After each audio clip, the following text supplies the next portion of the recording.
As far back as I can remember, I always wanted to be a gangster.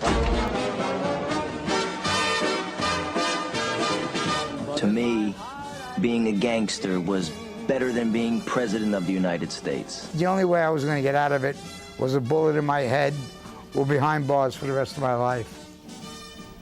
It's goodbye to the original Goodfella. Legendary mob rat Henry Hill is dead. While he put a lot of very bad people behind bars, he managed to die of natural causes. You know the story because it inspired the Scorsese classic Goodfellas. Mary Murphy returned to the old Brooklyn neighborhood where Henry Hill got his start as a gangster.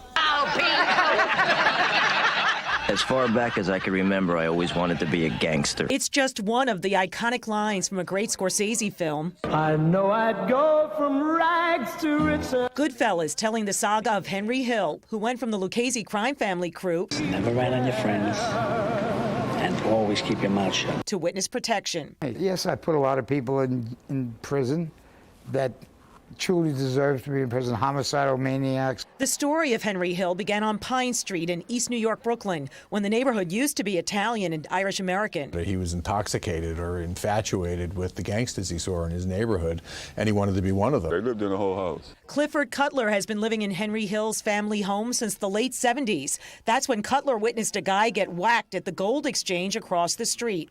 He was sitting outside reading the paper and drinking a coffee, and they just rolled up and shot him in the face. I said, damn, they shot this dude in the face? This wasn't long after Henry Hill's gang, most notably Jimmy the Gent Burke, had carried out the multi-million-dollar Lufthansa heist at nearby Kennedy Airport, the biggest robbery of its time. I think it was $6 million in cash, and there was probably close to $1 million in jewelry. Many of the people who were involved were executed in the wake of all the publicity. Jimmy the Gent was played in Goodfellas by Robert De Niro, and former federal prosecutor Ed McDonald played himself in the scene where Henry Hill is talked into cooperating with the government and joining the Witness Protection Program after he's busted for drug trafficking in 1980.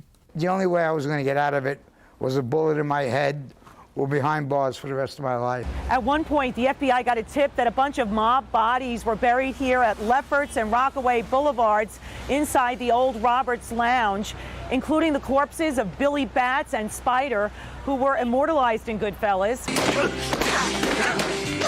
But after some digging, agents only found horse bones. Aqueduct is nearby. Hill was kicked out of the Witness Protection Program after 2 years. Couldn't help but get drunk and tell people that he was Henry Hill and he was a big-time mobster in New York. In Ozone Park, near John Gotti's old social club. We don't like rats. What do you think of him dying now? Oh, well, he got what he deserved. But Hill still has some fans. He has that myth of notorious side. I just like gangsters. Word up, I'm a gangster chick. I stayed in touch with him for 30 years. He had a certain charm. It's hard to understand. And Hill managed to die of natural causes one day after his 69th birthday. I'm Mary Murphy, Pix 11 News.